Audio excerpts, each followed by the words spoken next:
terrible. C'est pas la méthode. François Bayrou demande un effort à tous les Français.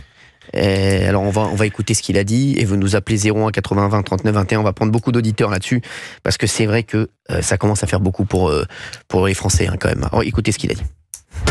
Est-ce que vous voulez me laisser expliquer cette situation-là?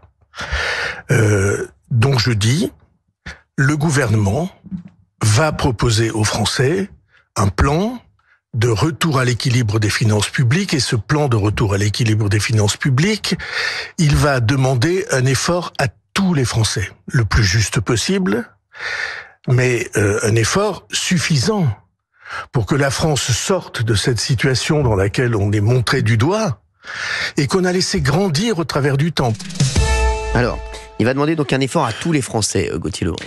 Oui, la phrase à laquelle je pense tout de suite, c'est la phrase de Georges Pompidou, arrêtez d'emmerder les Français. Il faut faire des économies. Ça, c'est certain, on ne peut pas laisser une dette hors de contrôle avec 1000 milliards de plus dû à Emmanuel Macron et bien sûr aux crises Covid, aux gilets jaunes et à tout ce qu'a pu rencontrer le président sortant. Il n'empêche qu'il a quand même creusé la dette de 1000 milliards et que le quoi qu'il en coûte, ça, au bout d'un moment, ça vous revient comme un boomerang. Est-ce que c'est aux Français de supporter cet effort-là? Est-ce que les Français ne payent pas déjà suffisamment d'impôts, ne sont pas suffisamment généreux, ils payent des impôts tout le temps. Vous allez acheter n'importe quel produit, vous payez la TVA. Et ensuite, on est l'un des pays qui prélève le plus.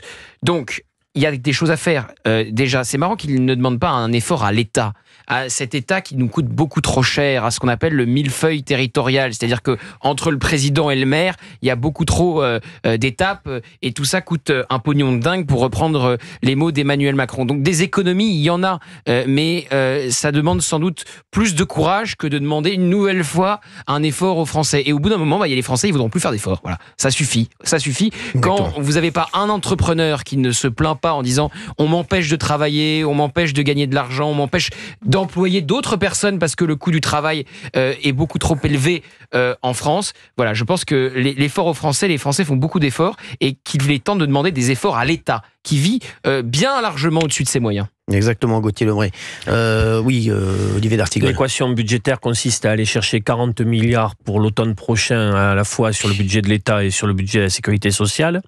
Il dit que c'est un Himalaya, donc un sommet à 8000 mètres. Moi, je vois pas bien comment la méthode Bayrou, qu'on a du mal à voir très précisément, peut aller chercher cet effort budgétaire historique. On voit, par exemple, l'affaire des taxis, alors qu'il est question que de 200 à 300 millions sur les 400 milliards, comment c'est déjà un premier irritant. Je ne vois pas bien. Après, bien évidemment, il y a une France, par exemple la France du travail, la France du SMIC. 18% aujourd'hui des Français salariés sont au SMIC. Ils étaient que 12% au début du premier quinquennat d'Emmanuel Macron. Il y a une SMICardisation. Eux, ils ne peuvent pas faire d'efforts. Ils sont à l'os. Ils ne peuvent pas sortir. Ils sont déjà au maximum du maximum. C'est pas possible. Donc, est-ce que... Ils sont déjà au-dessus du maximum. Avant, on disait demander petit aux petits, demander gros aux gros, mais on ne peut même plus demander petit aux petits. On dépense trop. Il n'y a pas. On dépense trop dans ce pays. On dépense beaucoup trop. Et les Français ne comprennent pas quand vous avez fait, là, ça y est, les Français ont fait leurs impôts. Ils se demandent où vont mes impôts. Où vont mes impôts? On a l'impression qu'il y a beaucoup d'impôts qui sont prélevés et qu'il y a peu de redistribution dans les services publics, les hôpitaux, ça va pas. Les policiers, rien ne va. On veut bien payer des impôts. Voilà. Les Français veulent bien payer des impôts, surtout ceux qui gagnent bien leur vie. Mais quand ils voient pas les résultats, ils se posent beaucoup de questions.